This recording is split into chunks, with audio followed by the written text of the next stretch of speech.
we really like the idea of developing awareness across your organization of your analytics.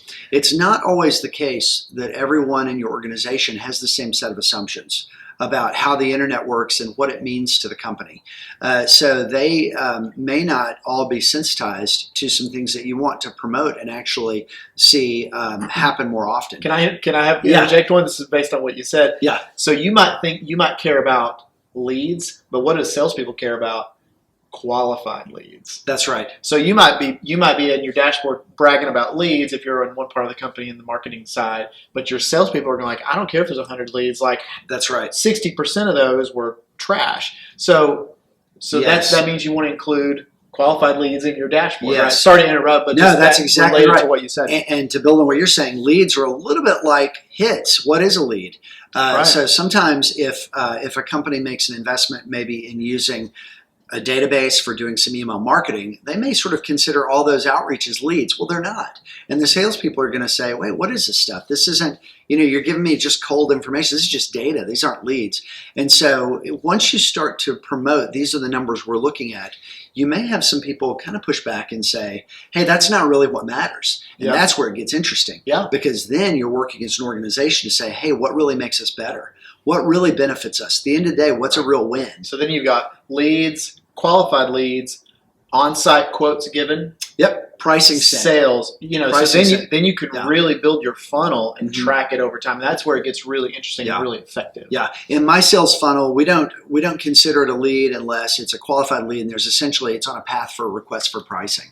And one of our stages in our funnel is a request for pricing, or actually pricing sent. Yep. And so, that's a very good kind of comparison. So, we've had so many interesting conversations around this with companies because here's what happens. Here's what's crazy. Everybody in every level of an organization has a slightly different set of motives. Mm-hmm. Sometimes the C-suite is very focused on appearances, and they know that the board is a little bit checked out, but these traffic numbers have always got to move in the right direction. So when a Google Core update happens and you maybe cut out a lot of out of service area traffic, suddenly they've got an emergency on their hands because they haven't been working from the best possible way of articulating what's happening on the site. Hey, traffic's going up. Yeah, a lot of it's out of traffic, but they don't know that. They wouldn't understand it.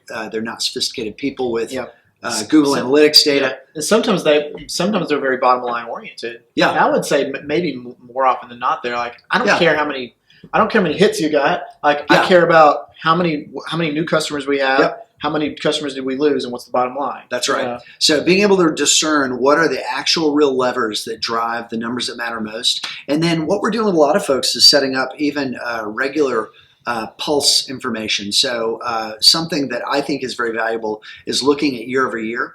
We do a lot of SEO, and that's kind of a slow cooker type of tactic. It's best when it's invested in consistently month after month for years at a time. Sort of new content that you put on your website kind of builds up every month. You're sort of building more stairs to go higher and higher. But sometimes you have to give that a little bit of time and see it. And so if you want to correct for your own seasonality, you can look at year over year. So creating a sense across your organization of the things that everybody thinks are a big deal, seeing if the snarky folks in the programmer pit will poke holes in your logic, or if the sales team will sort of push back on certain things and say, hey, these leads aren't as hot as you think they are. Those are all helpful. Treat all those as a gift and try to incorporate those into really identifying and creating a conversation around which KPIs are really going to matter.